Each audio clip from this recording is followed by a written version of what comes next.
इस वीडियो में हम समझते हैं कि उल्का पिंड क्या होता है और रात में हमें टूटते हुए तारे क्यों दिखाई देते हैं और कब ऐसा वक्त आएगा जब हमारे लिए दिन 24 घंटा का न होकर 30 घंटे का दिन हो जाएगा और कौन सा ऐसा उल्का पिंड था जिसने इस दुनिया से डायनासोर का अंत ही कर डाला। आखिर वो कैसे अंत हो गया डायनासोर इस पृथ्वी से। देखिए, सौर मंडल में जो होता है ना, सूरज से सबसे नजदीकी जो तारा है वो तारा बुध है, इसे हम लोग मरकरी कहते हैं। उसके बाद शुक्र यानी वीनस है। थर्ड नंबर पे हम आते हैं अर्थ यानी पृथ्वी। इसके बाद मंगल आता है, मंगल के बाद बृहस्पति। मंगल और बृहस्पति के दोनों के ऑर्बिट के बीच, इनके कक्षाओं के बीच ग्रहों के छोटे छोटे टुकड़े हैं सब। इन टुकड़ों को हम क्षुद्र ग्रह या एस्टेरॉइड कहते हैं। ये सौर मंडल पे बहुत ज्यादा इफेक्ट डालते हैं ये एस्टेरॉइड। ये एस्टेरॉइड भी सूर्य का चक्कर लगाते हैं, लेकिन कभी कभी क्या होता है, ये आपस में टकरा जाते हैं। आपस में टकराने से इनका डायरेक्शन बदल जाता है और मंगल इन्हें अपनी ओर खींच लेता है, इन्हें आकर्षित कर लेता है मंगल अपनी ओर गुरुत्वाकर्षण के कारण। लेकिन मंगल भी क्या है, गतिशील है, तो मंगल आकर्षित करने के बाद अपने यहाँ से उठ के चला जाता है, क्योंकि ये गति कर रहा है। मंगल उठ के यहाँ चला गया, अब ये बकलोलवा जो है ये आपका यहाँ से सीधे आके गिर जाता है पृथ्वी पर। तो ये जो क्षुद्र ग्रह जो मंगल और बृहस्पति की कक्षा में था, आपस में टकराने और दिशा भटकने और साथ ही साथ मंगल के गुरुत्वाकर्षण द्वारा खींच लेने के कारण ये कहां चलाता है, इस डायरेक्शन में, और पृथ्वी से अपनी ओर खींच लेती है। तो इसे कहते हैं हम लोग उल्का पिंड। अगर ये पृथ्वी पे गिर गया ना तो किसी की जान ले लेगा, और ये हमेशा गिरते रहते हैं, पर डे ये गिरते रहते हैं पृथ्वी पर। पता चला हमारे ऊपर ही गिर गया तो मर ही जाएगा आदमी, उतना भयानक दूर से गिरता है। तो इसके लिए हमारी रक्षा करने के लिए हमारे चारों ओर है वायुमंडल, एटमॉस्फेयर है हमारे ऊपर, 640 किलोमीटर मोटी हवाओं की परत है। ये हमारे लिए एक सुरक्षा कवच का काम करता है। ये अगर नहीं रहता तो हम सब मर जाते हैं। जब कभी भी क्षुद्र ग्रह वायुमंडल में प्रवेश करता है तो इस पर हवाओं का फ्रिक्शन इतना ज्यादा लगता है, इतना ज्यादा, आप ऐसे ही अंदाजा लगाइए ना, खूब स्पीड ट्रेन चल रही है, उसमें से सर बाहर निकलिए, कितना हवाओं का दबाव लगेगा खूब स्पीड में। इसीलिए तो एरोप्लेन की खिड़की खुलती नहीं है, तो कोनो बाहर मुड़ी निकालेगा, फेंका जाएगा, इतना तेज घर्षण लगती है। बुलेट ट्रेन में से आप बाहर नहीं झांक सकते, इतनी स्पीड रहती है। और इन लोग की तो स्पीड हजारों किलोमीटर रहती है, जिस वजह से ये घर्षण होने लगता है और इसका टेम्परेचर हो जाता है 1500 से लेकर 3000 डिग्री सेल्सियस, जिस कारण ये जलने लगते हैं। और ये जलते हुए टुकड़े को हम कहते हैं उल्का। ये जल के ऊपर ही खत्म हो जाते हैं, लेकिन किसकी कुछ ऐसे उल्का होते हैं जिनका साइज बड़ा होता है और पूरी तरह जले बिना ही ये पृथ्वी पर आके धमाक से गिर जाते हैं, जिन्हें हम उल्का पिंड कहते हैं। ये जब पृथ्वी के वायुमंडल में एंट्री करते हैं तो पूरी तरह से जलने लगते हैं, ये जहां गिरते हैं वहां भीषण तबाही लेके चले आते हैं। तो ये बहुत ज्यादा जरूरी है।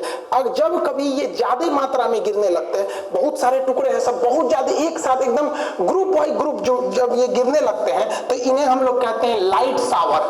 लाइट शावर से क्या होता है, बहुत सारी रोशनी होने लगती है। ऐसी घटना अगस्त 2017 में हुई थी, जब भारत में चोटी कटुआ का हल्ला हुआ था कि कोई आ रहा है महिलाओं का चोटी काट के चला जा रहा है। उसी समय एक और हल्ला हुआ था कि अगस्त के महीने में एक ऐसा दिन आएगा 11 अगस्त जब रात ही नहीं होगा। ऐसा नहीं था, रात होता, लेकिन उस समय घटना क्या होने वाली थी, लाइट शावर होने वाली थी। ये बहुत सारे छोटे छोटे उल्का पिंड गिरने वाले थे और जब वो जलने लगते थे एक रोशनी होता, बहुत बड़ा रोशनी नहीं होता, लेकिन उसे लाइट शावर कहते थे। और इसे व्हाट्सएप पर ऐसा फैलाया गया जैसे लग रहा था कि रात ही नहीं होगा। रात हुई थी, बस हल्का सा रोशनी हुआ था।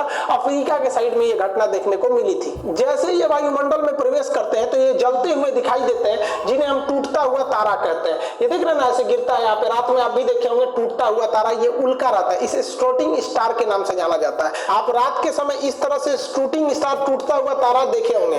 लोग कहते हैं इसको देख के मन्नत मांगिए ना तो कुछ पूरा हो जाता है। स्टूडेंट लाइफ में लड़का सब मन्नत कौन सी मांगता है सर, कि भगवान बड़ी दिन से पीछे पड़े होकर ये बेरी फंसा दीजिए। अरे लोल कहीं का ऐसा मन्नत मांगता है सर। इस तारा टूटल तारा थोड़ी है, ये तो क्षुद्र ग्रह जो घर्षण से क्या हो रहा है, गिर रहा है। लेकिन जब कभी ये पूरी तरह जले बिना अब पूरी भाग से पृथ्वी पे गिर जाता है तो उसे हम लोग कहते हैं उल्का पिंड। ये बिहार में मधेपुरा के पास गिरा था, ये देखिए ये क्या है, उल्का पिंड है। इसे दे दिया गया था उल्का पिंड को। जब ये जल रहा है तो इसे कहते हैं उल्का। देखिए जल रहा है तो इसे क्या कहेंगे, उल्का। और जल के जब ये पृथ्वी पर गिर जाता है तो उसे उल्का पिंड कहते हैं। यहाँ मेटर या मेट्रॉइड के नाम से जाना जाता है। इसे बिहार के मुख्यमंत्री को भी सौंपा गया था, वो इसे म्यूजियम में रखवा दिए थे इस उल्का पिंड को। वर्तमान समय में जिस पृथ्वी पर हम रह रहे हैं उस पर कभी डायनासोरों का राज था। अगर वो नहीं मरते तो हमारे जीने के लायक पृथ्वी नहीं होती। तो आज पृथ्वी हमारे जीने के लायक है इसी उल्का पिंड के कारण है। इसका नाम था इजिप्टा। ये बहुत ही दूर से आ रहा था। ये इजिप्टा मंगल और बृहस्पति की कक्षा में था और आपस में टकराने से इसका डायरेक्शन बदला, मंगल खींच के आगे चला गया और ये सीधे आके गिरा था पृथ्वी के ऊपर। आप यहाँ देखेंगे तो ये उल्का पिंड आ रहा है, यहाँ पे गिरेगा तो इसके कई टुकड़े इधर हवा में बिखरेंगे और पूरे पृथ्वी पर ये भूचाल ला के रख देगा ये उल्का पिंड। ऐसी ही घटना हुई थी जब डायनासोर खत्म हुए थे, ये हवा में पूरा फैल गया था। ये आज से लगभग 6 करोड़ साल पहले ये इजिप्टा नामक इतना बड़ा उल्का पिंड गिरा और इसने पूरी पृथ्वी का स्वरूप ही बदल दिया। ये वर्तमान मैक्सिको के पास गिरा था। जो मैक्सिको जो देख रहे हैं यहाँ पर, ये मैक्सिको की खाड़ी के पास वर्तमान समय में गिरा था और पूरी तरह से तबाही ला दिया था। यह जैसे ये पृथ्वी पर गिरा इतना बड़ा था कि ये जल के खत्म ही नहीं हुआ। इसका लगभग 10 गुना जितना दिख रहा है इससे 10 गुना बड़ा था, लेकिन कुछ भाग तो जल के खत्म हो गए थे। जैसे ये गिरा बहुत बड़ा धमाका हुआ।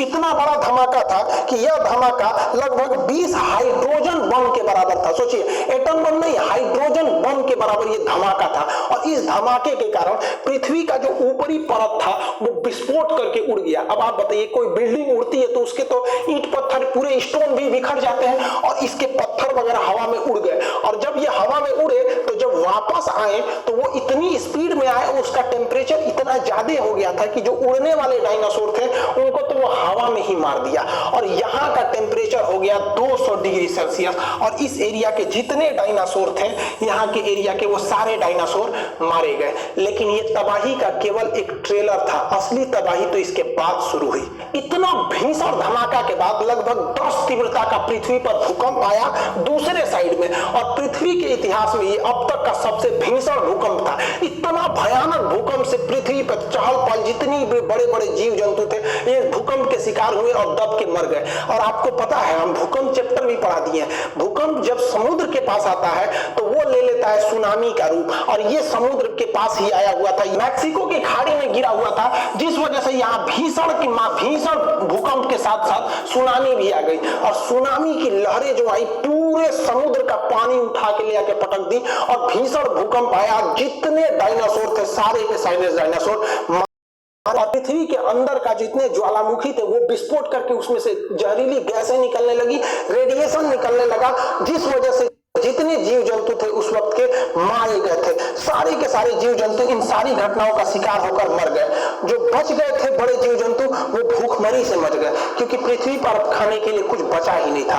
बचे तो केवल छोटे जीव जंतु जैसे चूहे वगैरह, जो कहीं छुप के बैठ सकते थे, थोड़ा बहुत खा के जी सकते थे। और उसके बाद धीरे धीरे मानव का आगे विकास हुआ। जब ये इजिप्टा नामक उल्का पिंड मैक्सिको की खाड़ी के पास टकराया था तो पृथ्वी के टेक्टोनिक प्लेट में बहुत ज्यादा हलचल हुई थी और अफ्रीका के पूर्वी भाग में एक पर्वत का निर्माण हो गया। ऐसे टकराने की वजह से, झटका की वजह से, जैसे आपका घर एक घर दूसरे घर पे गिरेगा तो कहीं से एक तो दीवार निकल जाएगा, कहीं से कुछ हो जाएगा, वैसे यहाँ पर एक बहुत बड़ा पर्वत का निर्माण हो गया, जिसकी मैं अभी इसी के एरिया पे आपका किलिमंजारो है और ये रिफ्ट वैली है। अब इस पर्वत के निर्माण ने पृथ्वी की सामूहिक संरचना को बदल दिया, क्योंकि पृथ्वी जो घूमती है वो पश्चिम से पूरब डायरेक्शन में घूमती है। ये पश्चिम से पूरब डायरेक्शन में घूमती है, जिस वजह से बारिश लाने वाली ज्यादातर हवाएं जो है वो आपके इधर डायरेक्शन से आ रही थी यहाँ पर। और ये पर्वत जो थी बारिश लाने वाली हवाओं को रोक दिया, जिस वजह से मानसून नहीं आ पाया और अफ्रीका का ये भाग जो हरा भरा था, जिसमें बहुत ज्यादा जीव जानवर रह रहे थे, वो पूरी तरह से मरुस्थल बन गया।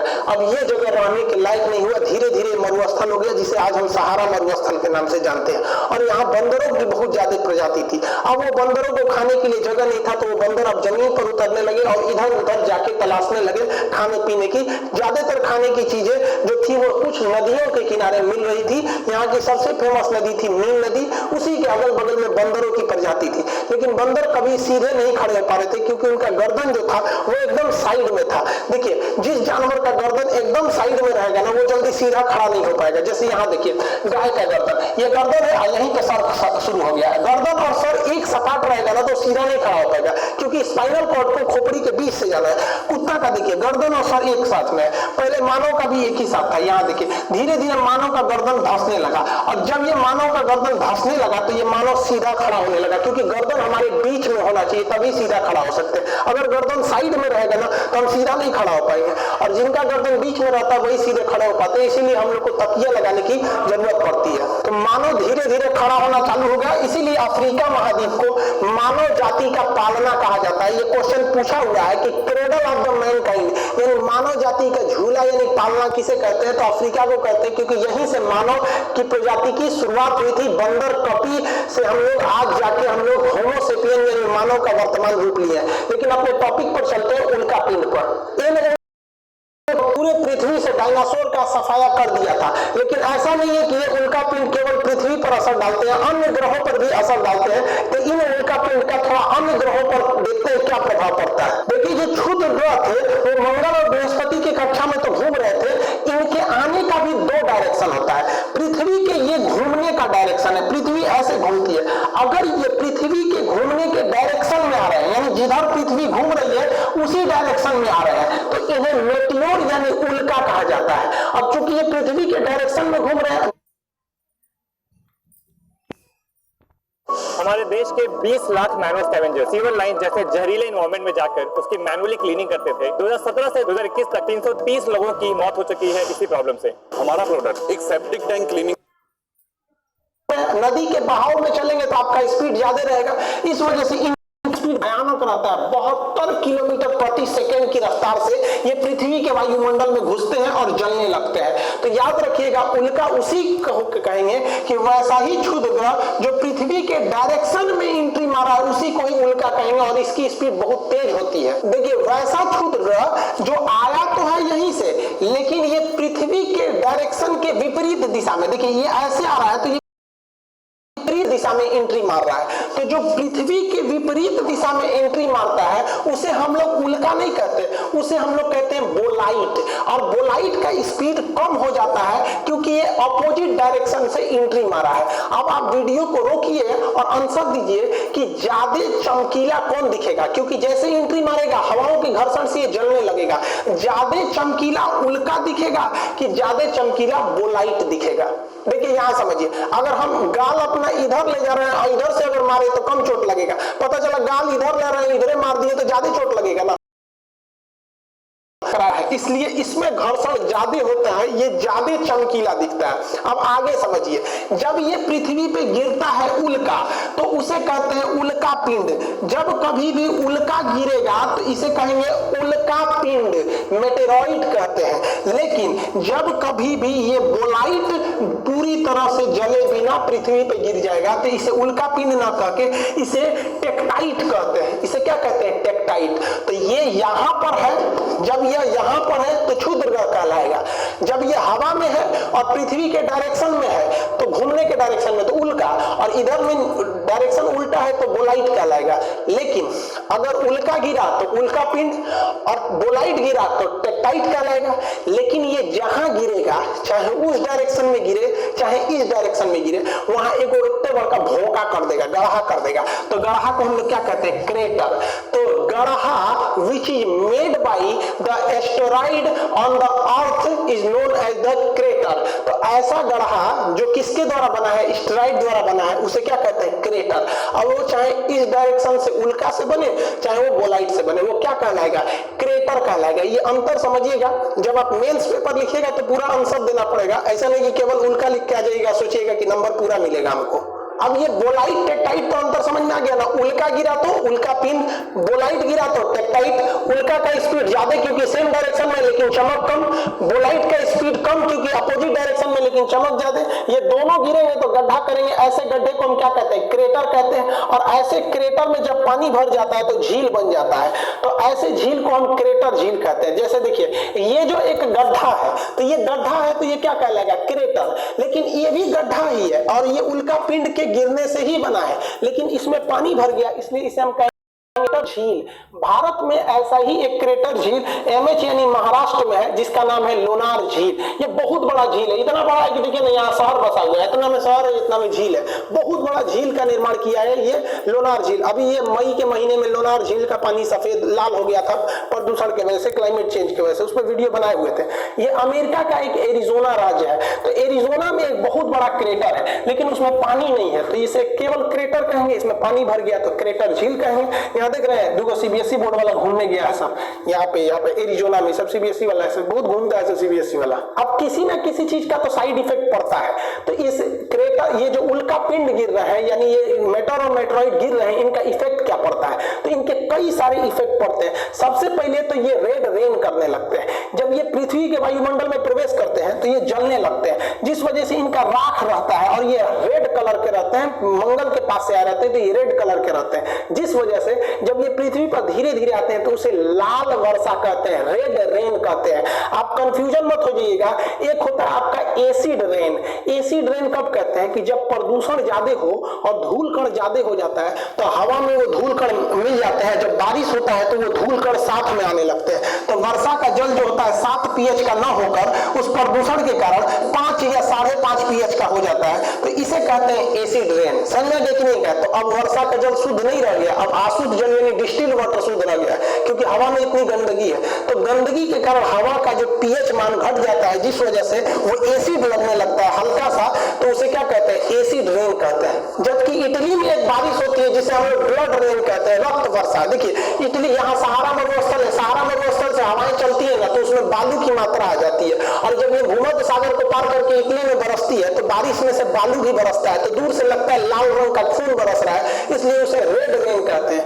जबकि एक होता है आर्टिफिशियल वर्षा यानी कृत्रिम वर्षा, वो सिल्वर आयोडाइड के कारण होती है कृत्रिम वर्षा। ये ज्योग्राफी में जब हम वर्षा पढ़ाएंगे तब बताएंगे, अभी टॉपिक पे आते हैं। तो आप पहला इफेक्ट पढ़ें कि रेड रेन होती है, लाल रंग की बारिश होती है, रक्त वर्षा नहीं होती, रेड रेन। इससे ग्लोबल वार्मिंग होने लगता है यानी टेम्परेचर पृथ्वी का बढ़ने लगता है। आप देखिए ना इतने ज्यादा उल्का पिंड एंट्री मारेंगे मेट्रॉइड और वो जलने लगेंगे, जलेंगे तो टेम्परेचर बढ़ेगा, टेम्परेचर बढ़ने से ग्लोबल वार्मिंग होती है। तो इनसे ग्लोबल वार्मिंग की भी समस्या उत्पन्न हो जाती है। ग्लोबल वार्मिंग शब्द बैली बेकल ने दिया था। एसएससी सीजीएल का क्वेश्चन है कि ग्लोबल वार्मिंग शब्द किसने दिया था।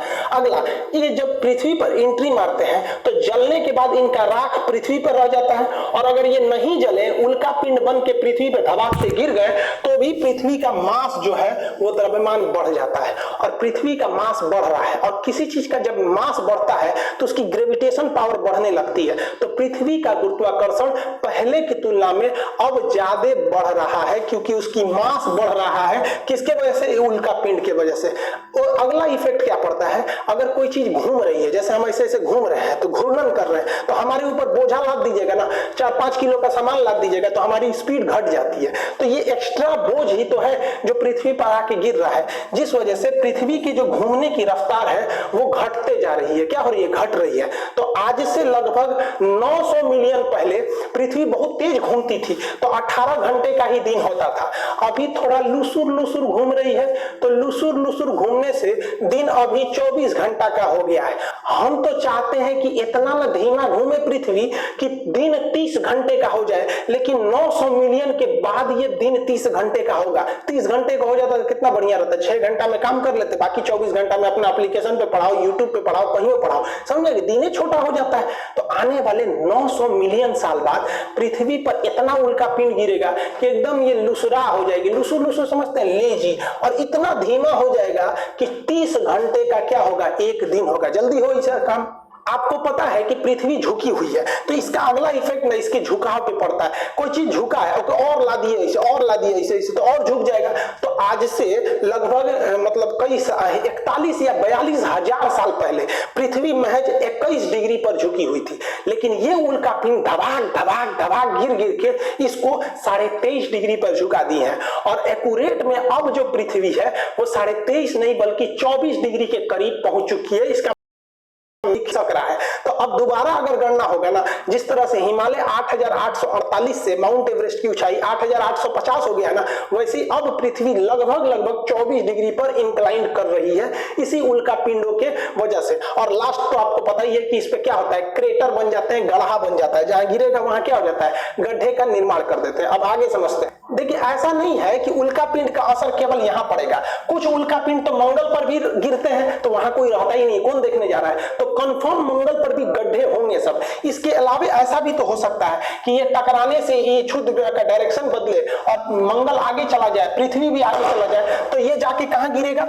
ये सीधे जाके गिरेगा किस पर, बुध ग्रह पर, मरकरी पे, और किस पर गिरेगा, शुक्र ग्रह यानी वीनस पर। अब आप एक क्वेश्चन बताइए, शुक्र और बुध और शुक्र दो ऐसे ग्रह हैं जिनके पास कोई भी सैटेलाइट यानी चंद्रमा यानी उपग्रह नहीं है, इनका उपग्रह कौन ले गया, आप कमेंट करके आंसर दीजिएगा वीडियो रोककर। देखिए इनके जो उपग्रह थे वो साइज में बहुत छोटे थे, ग्रह तो बड़े होते हैं, उपग्रह यानी सैटेलाइट छोटे होते हैं, और ये सूर्य के बहुत ज्यादा करीब थे तो सूर्य खींच के टुक के जरा दिया उसको। तो इसके पास भी उपग्रह थे, इसके पास भी उपग्रह थे, लेकिन उपग्रह बहुत छोटे थे इसलिए सूर्य खींच लिया, इस सब तनी बड़ बड़े से इसलिए नहीं खींच पा रहा है। अब आगे हम आपसे क्वेश्चन पूछते हैं कि यहां से ये क्षुद्र ग्रह उस पर जा रहे हैं एस्टेरॉइड, ज्यादा गड्ढा किस पर बनेगा, बुध पर ज्यादा गड्ढा बनेगा कि शुक्र पर ज्यादा गड्ढा बनेगा। देखिए आप आंसर देंगे कि सर ये करीब है, इस पर धमाक से लगेगा, ज्यादा गड्ढा इस पर बनेगा, और दूर है ससुरा उस पर कम गड्ढा बनेगा। गलत है, देखिए बताते हैं इसका रीजन क्या है। देखिए ये ज्यादा गड्ढा बुध पर बनेगा क्योंकि बुध के बाहर हवाओं की कोई परत नहीं है, कोई भी वहां एटमॉस्फेयर नहीं है, जिस वजह से यहाँ धमाक धमाक गड्ढा बनेगा। और शुक्र के चारों ओर एटमॉस्फेयर है, ये अलग बात है कि उसकी हवाओं में ऑक्सीजन नहीं है, कार्बन डाइऑक्साइड है, सल्फर डाइऑक्साइड है, जिसे हम सूंघकर जिंदा नहीं रह सकते हैं। तो इस पे भी वायुमंडल है लेकिन उस पर ऑक्सीजन नहीं है, तो ये इस पे का जो वायुमंडल है ना, इस क्षुद्र ग्रहों को वहां टकराने से बचा लेगा, ऊपर ही जला के खत्म कर देगा, इसलिए इस पर गड्ढे छोटे बनेंगे और इस पर कोई वायुमंडल नहीं है, इसलिए भड़ाम भड़ाम गड्ढा बनेगा। ये क्वेश्चन पूछा भी है कि सबसे ज्यादा गड्ढे किस ग्रह पर है, तो बुध पर है, उसके पास कोई वायुमंडल ही नहीं है। अब वायुमंडल यानी हवा नहीं रहेगी ना, तो सूरज की गर्मी को रोक के रख भी नहीं पाएगा, आएगी गर्मी लेकिन चली जाएगी, इसलिए ये सूरज के सबसे करीब होने के बावजूद भी सबसे ज्यादा गर्म ग्रह नहीं है। सबसे ज्यादा गर्म ग्रह शुक्र ग्रह है, ये सबसे ज्यादा गर्म है, जिस वजह से सबसे ज्यादा चमकीला है, चमकता है, तो सबसे ज्यादा सुंदर है, पृथ्वी से तुलना रखता है, तो पृथ्वी की भगिनी, पृथ्वी की नानी, पृथ्वी की सौतन, पृथ्वी की जुड़वा, जितना नाम है सब ससुरा शुक्र का नाम है, समझ में आ गया। तो ये ज्यादा गर्म है क्योंकि इसके पास वायुमंडल है, ये गर्मी को लेता है और एब्जॉर्ब करके रखे रहता है, जबकि इसके पास वायुमंडल नहीं है, वो गर्मी को लेकर रात में छोड़ देता है, जिस वजह से शुक्र दूसरे नंबर पर होने के बावजूद भी सबसे ज्यादा गर्म ग्रह है। तो ये उल्का पिंड का असर आप दूसरे ग्रहों पर भी देख लिए और ये भी देख लिए कि इसका उपग्रह क्यों नहीं है और किसका टेम्परेचर इन दोनों में ज्यादा है।